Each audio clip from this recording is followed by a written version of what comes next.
దేవునికి స్తోత్రము.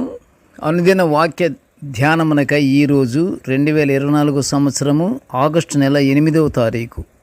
ఈరోజు ధ్యాన వాక్యము,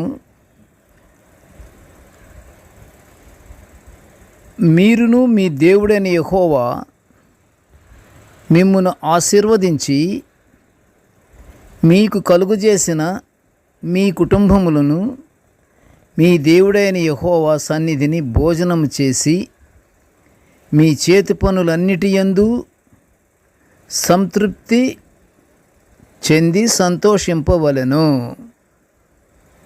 ప్రియ దేవుని బిడ్డలారా, ఈరోజు ధ్యాన వాక్యము, దేవుడు మనకు చేసిన ఉపకారములను మర్చిపోకుండా దేవునికి కృతజ్ఞతాస్తోత్రములు చెల్లించుచు ఆనందముగా ఉండుట గురించి ధ్యానించుకుంటున్నాము. మన జీవితాలతో మనము జాగ్రత్తగా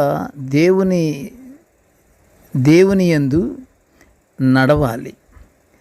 అంతేకాదు, మన జీవితాలలో కూడా దేవుడు కుమ్మరించిన మరియు కుమ్మరిస్తున్న కృప, ఆయన ఆశీర్వాదాలకు మనము మన పూర్ణ హృదయాలతో దేవునికి కృతజ్ఞతాస్తుతులు చెల్లించాలి. ప్రభువు వల్ల అన్నీ పొందుకుంటూ స్తుతులు చెల్లించకుండా మాత్రం ఇంకా నాకు ఏవేవో కొరతలున్నాయి అని సణుగు కొనకూడదు. మన ప్రతికూల పరిస్థితులను బట్టి దేవుని నిందించకూడదు. అలాంటి పరిస్థితులు మన మేలు కొరకేనని దేవునికి కృతజ్ఞతాస్తుతులు చెల్లించాలి.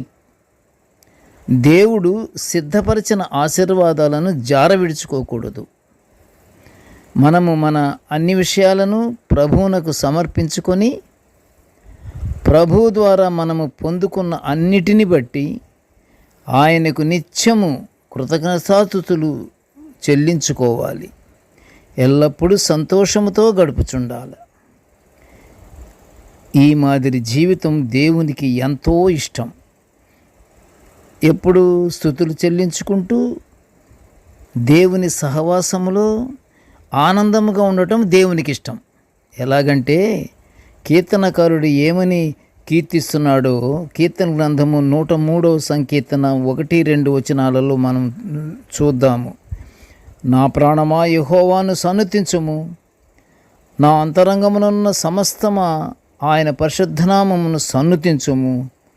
నా ప్రాణమా యెహోవాను సన్నుతించుము, ఆయన చేసిన ఉపకారములలో దేనిని మరువకము అని వ్రాయబడిన కీర్తనను బట్టి నిత్యము దేవునికి మనము సంతోషముతో కృతజ్ఞతాస్తుతులు చెల్లించుచు పరలోకాశీర్వాదాలు పొందుకుందాము.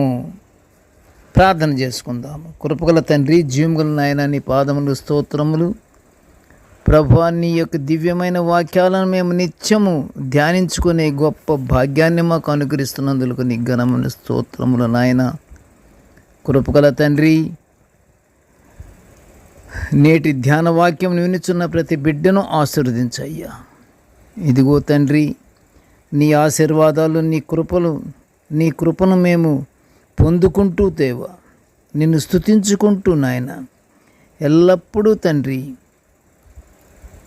నీ సన్నిధిని మేము భోజనం చేసి మా చేతి పనులన్నిటి యందును సంతోషించాలి అన్నటువంటి నీ యొక్క